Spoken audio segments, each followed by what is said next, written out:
What came first, the first stars or the first black holes? The real answer is, we don't know. In this video, first, we're going to look at how a black hole is formed, and second, we're going to come to understand why our observations of black holes in the early universe presents a mystery despite our understanding of black holes. Let's get right into it. Black holes are denizens of our universe that are understood fairly well, but the earliest black holes that we see, they're something of a mystery. A black hole normally forms when a star 20 times the mass of our own dies. When it dies, it does what large stars do, which is have its iron core crushed first into helium nuclei, then into loose protons and neutrons, and finally those protons have electrons forced onto them, leaving behind a neutron star. If that neutron star is dense enough, namely 3 times the mass of our sun, then it will continue to get denser and denser, form a black hole. Here's what happens. Neutron stars are incredibly dense objects, and because of that, we have to look at the quantum level to understand how they're being held up at all against the gravitational pressure. And the answer to that is they're held up by something called degeneracy pressure. And here's what you need to know to understand that. There's a principle from quantum mechanics called the uncertainty principle. And one of the things that the uncertainty principle means is that the more specified a particle's location, the faster its speed.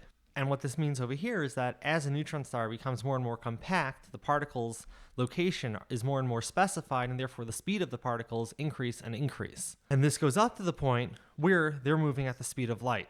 And it goes past that point. And the moment it goes past that point, the particles can't go faster than the speed of light, so the push to further density initiates a further collapse into a black hole. So the neutron star goes to a black hole, a gravitational dead end, for anything that comes close enough. So that's what a black hole is.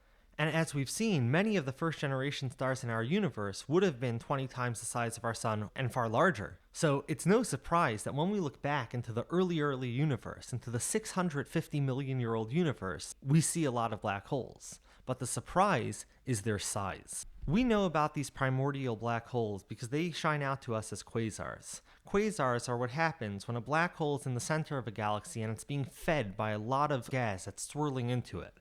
As that gas swirls into it, the speed increases and increases up to the point that before the gas enters the black hole, the gas is emitting tons and tons of radiation, and this shines out brighter than the host galaxy, and this is why we can, even though we can't see much of that very early universe, we could see that there are a lot of quasars and therefore a lot of big black holes. To take one rather extreme example, this quasar shines out to us from the 670 million year old universe, and it has a mass equal to 1.6 billion times that of our sun. This is big even by massive black hole standards. Nonetheless, when we look at the 700 million year old universe, we see a lot of 1 billion solar mass black holes. And the standard way in which black holes form, as we discussed, with stars larger than 20 times the mass of our sun dying, and the way in which they grow through merging and unifying with other black holes, doesn't come close to explaining the size of these early monster black holes. If you want to understand what scientists think about how these black holes could have come to be,